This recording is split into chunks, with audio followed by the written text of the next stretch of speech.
You don't need to look for a dictionary or what. Sige. Anong description lamang ng isang godly? Sige, talk with that person beside you. Kung asawa niyo yan, kaibigan, kung di niyo kilala, kakilalanin niyo muna. Ano muna ang pagkakatingin? Baka magkakaiba ho tingin natin eh. Alam mo, ang godly, pag tinignan mo ko, ako na yon. Ganun eh. Modesty aside. Ganun eh, no? Okay? So now, yung iba tingin po, no?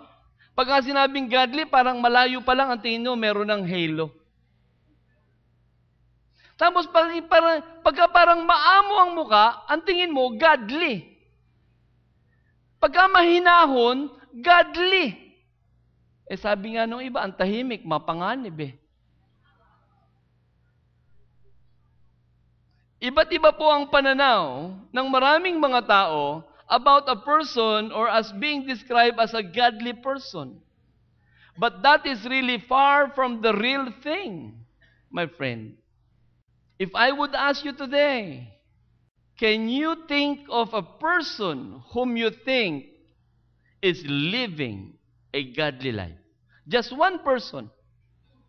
Sabi nung asa, huwag ka na maghanap pa, katabi mo na. Look at what Chuck Colson from the book Personal Holiness in Times of Temptation by Bruce Wilkinson. Nandoon to. Sabi ni Chuck Colson, when we think of holiness, great saints of the past springs to mind, or contemporary giants of the faith. But holiness is not the private preserve of an elite corps of martyrs, mystics, and Nobel Prize winners. And then he continues on, holiness is the everyday business of every Christian. Read with me again. Holiness, everyday business of every Christian. That's why godliness is actually very practical, mga kapatid. Holiness or being godly is not only when you are at 111 West Avenue. Not only when you are with your COC mates. Not only when you are in a fellowship. Not only when you are with a believer that you have to act and live a holy and godly life. And the problem sometimes is that when we talk about holiness, we always associate holiness with sexual purity. But godliness, holiness really covers all aspects of life, not just the sexual area. It is always seeking to please God in all things. We need to please God in all things. That's why a commentator, Michael Green, in his commentary, 2 Peter and Jude, he said, godliness is a very practical awareness of God in every aspect of life.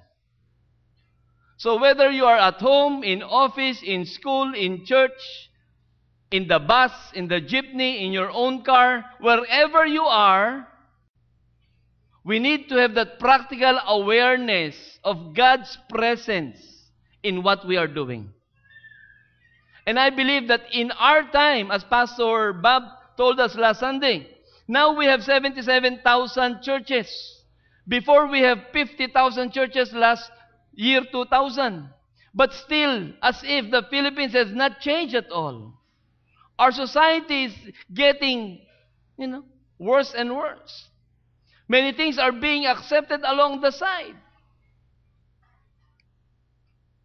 And even churches are not exempted by these things that is happening. First point, to be godly, what can we learn? To be godly is to do what is right. Can we say this? 1, 2, 3, go. Amen?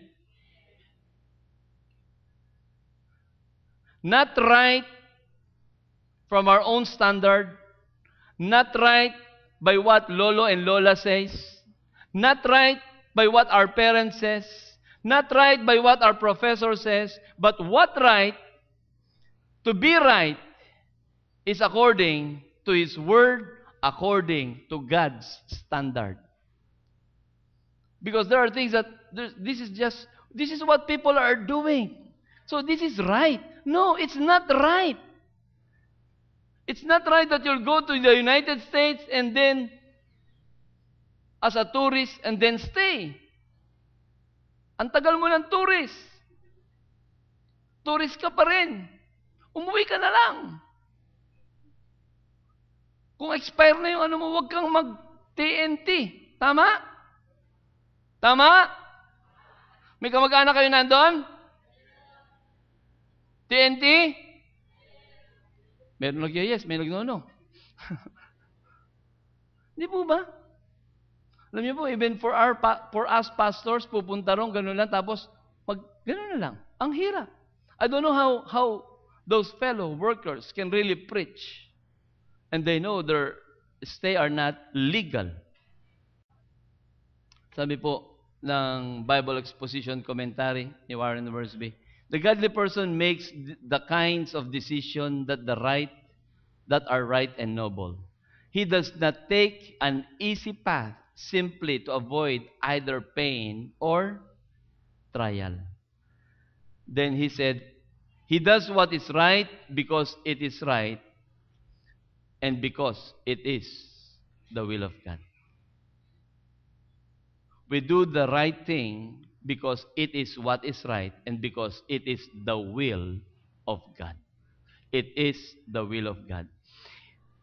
Church, living a godly life, doing what is right, it involves our whole attitude and our action.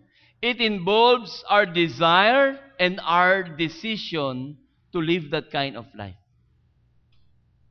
With that attitude is our action, with that desire is our decision to live a life that is godly and holy. Let's go through some of the examples in life. How can we be godly in the midst of traffic in EDSA? We are to be both patient while stuck in the traffic and be obedient with the traffic rules, right? How can we be godly in our business? For those of you who have businesses, April 15, sweldo. Ano April 15? BIR. Right? We are to pay the right taxes and we are to give the right wages to employees. Even if it means reduction in your profit. And as businessman or businesswoman or owners, entrepreneurs, we are to treat our employees well, fairly. If you are the boss, not that you are the boss, there are times because you are the one giving them the salary, you can lambast them and say anything that you want. Remember, they have feelings at the same time. If we are an employee, how can we be godly? We are to make the most of our working hours by giving the best that we can. We are also to treat our co-workers well at the same time. And we are not to speak against our bosses behind their back.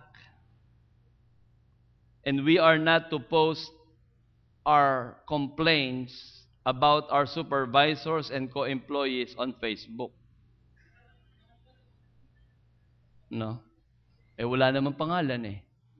But the Lord sees your heart and your intention. Yung iba sa Facebook na lang dinadaan ang sama ng loob eh. Sa boss. sige, i-post ko na yan dyan. Tapos susunod yung iba, magko-comment, sino yan? Secret. Pero alam mo, di ba? Yung sama mo ng loob.